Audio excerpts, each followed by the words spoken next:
context. The first one I'm going to read, What Shouldn't Happen at School, was actually written after what happened in Tennessee. So if you're pretty sensitive to some of these topics, I suggest either you leave the room or maybe put on headphones, because it can be a little triggering to some people. Was in der Schule nicht passieren sollte. Ein Schultag beginnt wie jeder andere. Die Schüler kommen an, einige mit ihrer Mutter. Aber heute ist anders, heute ist falsch. Ein Sturm braut sich zusammen, es wird nicht mehr lange dauern. Die Hallen sind gefüllt mit Gelächter und Geschwätz, aber die Luft ist schwer, irgendetwas stimmt nicht. Der Sensenmann kommt mit einer geladenen Waffe an und die Schüler zerstreuen sich, sie versuchen zu rennen. Das Geräusch von Schüssen erfüllt die Luft, die Schreie der Studenten, es ist zu viel, es ist zu ertragen. Köpfe fallen, einer nach dem anderen, ihre Zukunft verstohlen, ihr Leben wurde rückgängig gemacht. Der Sensenmann streift umher ohne Ruhe, eine tödliche Kraft auf einem tödlichen Kurs. Die Polizei kommt mit gesogenen Waffen, aber es ist schon zu spät. Der Schaden ist angerichtet. Die Schule steht unter Schock und Trauer, die sinnlose Handlung jenseits des Glaubens. Die Familien trauern, der Verlust ihrer Kinder, eine Tragödie, die niemand beitet. Wir müssen handeln, wir müssen Stellung beziehen, zu verhindern, dass dies in diesem Land geschieht. Wir müssen zusammenkommen, etwas zu verändern, diese Schießereien davon abzuhalten, in Reichweite zu sein. Unsere Schulen sollten sicher sein, ein Ort zum Lernen.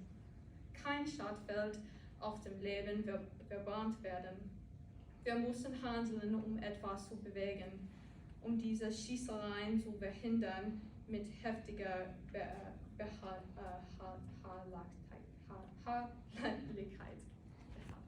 The English version, What Shouldn't Happen at School.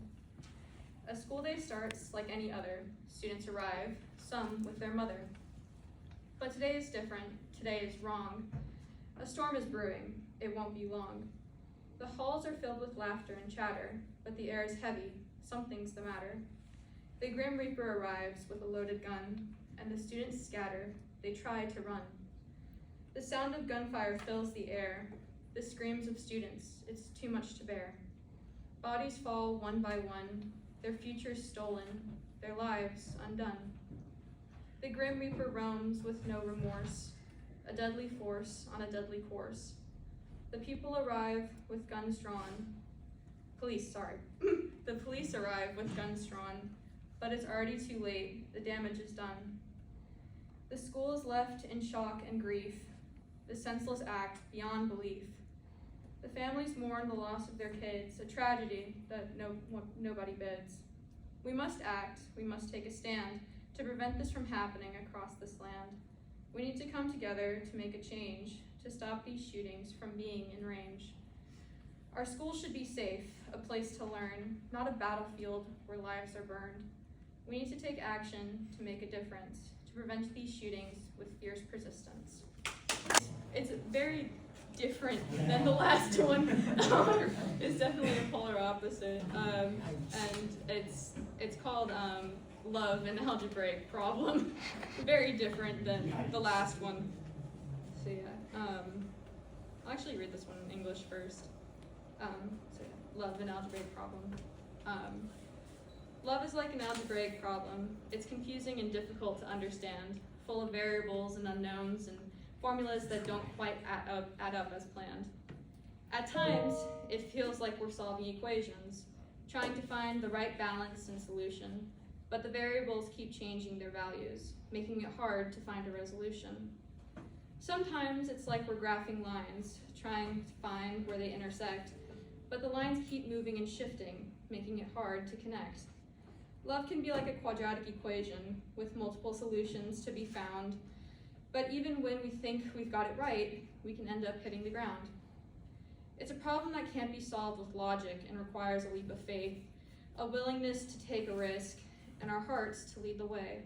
For love is like an algebraic problem full of complexity and mystery, but when we solve it with our hearts, it can lead to a beautiful and timeless history. So,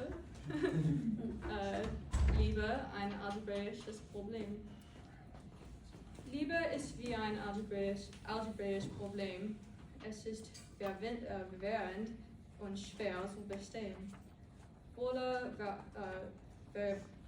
Variablen und Unbekannte und Formellen, die nicht ganz so aufgehen wie geplant.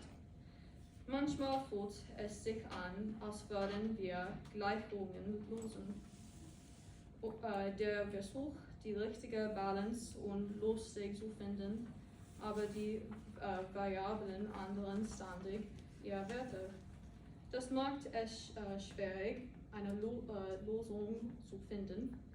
Manchmal ist es so, als würden wir Linien grafisch darstellen. Der Versuch herausfinden, wo sie sich kreuzen, aber die Linien bewegen sich und beschreiben sich. Das macht es schwierig, eine Verbindung herzustellen. Liebe kann wie ein Quadrat, eine Gleichung mit mehreren Lösungen, die es zu finden gilt.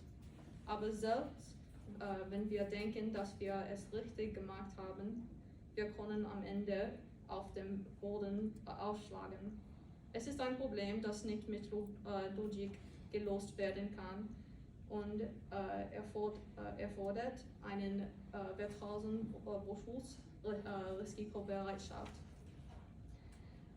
Und los unser Herz den Weg weisen, denn die Liebe, es ist wie ein algebraisches Problem, voller Komplexität und Mysterien, aber wenn wir es mit unserem Herzen lösen, es kann zu einer schönen und zeitlosen Geschichte formen.